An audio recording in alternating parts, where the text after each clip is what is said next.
Riposa accanto al marito Graziano nella tomba di famiglia a Santa Giustina in Colle. Dietro il suo volto sorridente di donna matura e due date, quella della nascita e della morte, c'è la storia di una delle donne che costruì la nostra Repubblica.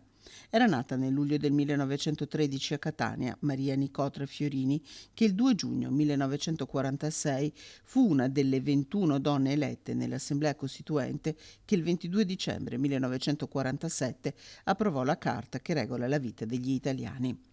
Per la prima volta votarono le donne quel 2 giugno di 80 anni fa. Le 21 elette si erano distinte e affermate nella società civile, sconvolta dagli anni del fascismo e della guerra, dove, con la loro preparazione e la loro umanità, erano riuscite a essere determinanti.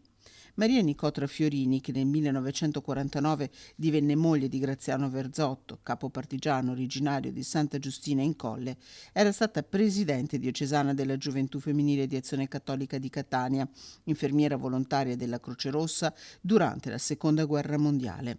Dopo l'Assemblea Costituente fu eletta deputata nella prima legislatura repubblicana, occupandosi di varie problematiche, tra le quali la tutela fisica ed economica delle lavoratrici madri. Gli ultimi anni di vita li trascorse a Padova accanto al marito. Qui è morta il 14 luglio 2007 e da allora riposa a Santa Giustina in Colle.